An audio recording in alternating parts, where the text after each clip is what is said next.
அப்பொழுது இயேசு, பிதாவே, இவர்களுக்கு மன்னியும், தாங்கள் செய்கிறது இன்னதென்று அறியாதிருக்கிறார்களே என்றார். இயேசு அவனை நோக்கி, இன்றைக்கு நீ என்னுடனே கூட பரதீசில் இருப்பாய் என்று மெய்யாகவே உனக்கு சொல்லுகிறேன் என்றார். அப்பொழுது இயேசு தம்முடைய தாயையும் அருகே நின்ற தமக்கு அன்பாய் இருந்த சீஷனையும் கண்டு தம்முடைய தாயை நோக்கி, ஸ்திரீயே, அதோ உன் மகன் என்றார்.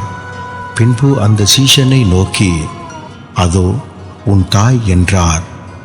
அந்நேரம் முதல் அந்த சீஷன் அவளை தன்னிடமாய் ஏற்றுக்கொண்டான். 9ஆம் மணி நேரத்தில் இயேசு, ஏலி ஏலி லாமா சபக்தானி என்று மிகுந்த சத்தமிட்டு கூப்பிட்டார். அதற்கு, என் தேவனே, என் தேவனே, ஏன் என்னை கைவிட்டீர் என்று அர்த்தமாம்.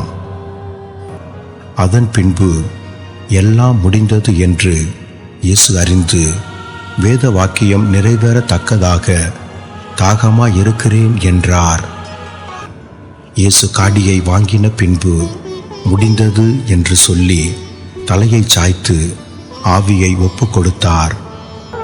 இயேசு, பிதாவே, உம்முடைய கைகளில் என் ஆவியை ஒப்புவிக்கிறேன் என்று மகா சத்தமாய் கூப்பிட்டு சொன்னார். இப்படி சொல்லி ஜீவனை விட்டார்.